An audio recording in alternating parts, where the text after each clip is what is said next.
There was once a very rich merchant who had 3 daughters. Being a man of sense, he spared no cost for their education.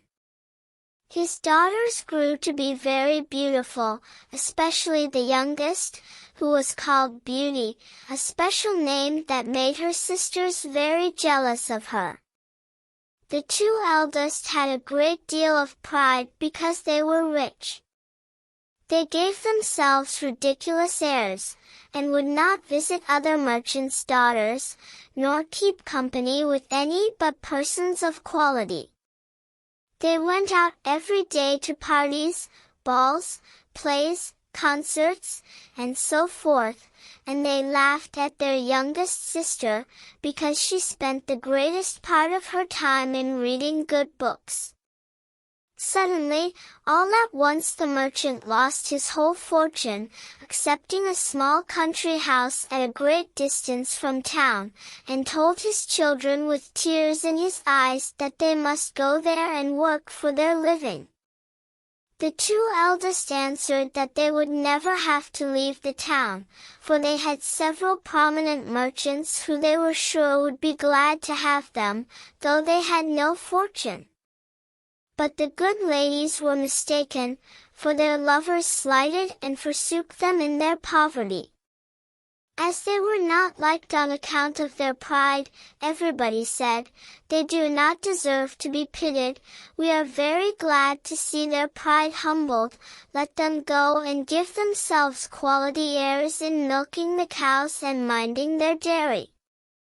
But, added they, "we are extremely concerned for Beauty. She is such a charming, sweet-tempered creature who speaks so kindly to poor people and has such a friendly, gracious nature." When they came to their country house, the merchant applied himself to farming and Beauty rose at 4 in the morning. Before the others stirred, she made haste to clean the house and prepare breakfast for the family.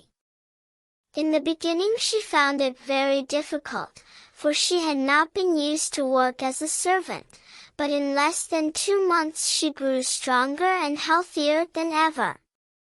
After she had done her work, she read, played on the harpsichord, or else sung while she spun yarn. On the contrary, her 2 sisters did not know how to spend their time. They got up at 10 and did nothing but saunter about the whole day, lamenting the loss of their fine clothes and acquaintance. "Do but see our youngest sister," they snickered, one to the other, "how well she's suited to a life of menial labor."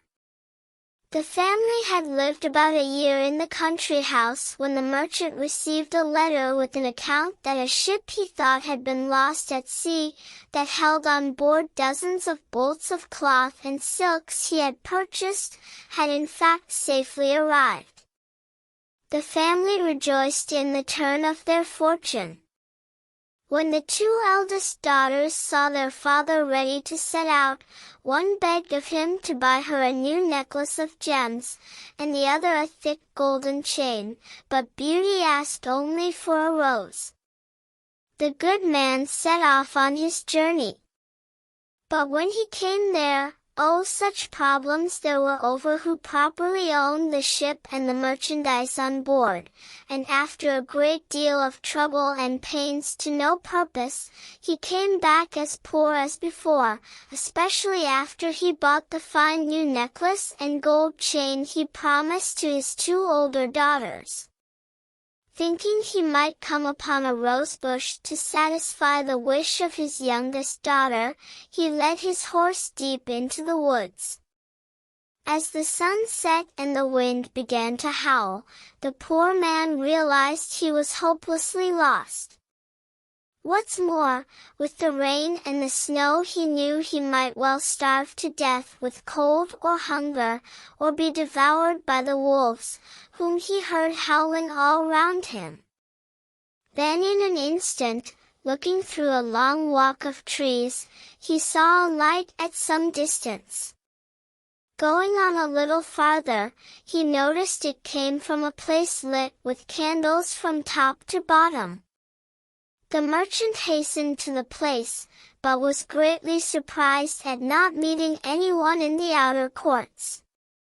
His horse followed him, and seeing a large stable open, went in, and finding both hay and oats, the poor beast, who was almost famished, fell to eating very heartily. The merchant tied him up to the manger and walked towards the house, where he saw no one. Entering into a large hall, he found a good fire and a table plentifully set out. As he was wet quite through with the rain and snow, he drew near the fire to dry himself. "I hope," said he, "the master of the house, or his servants will excuse the liberty I take. I suppose it will not be long before some of them appear."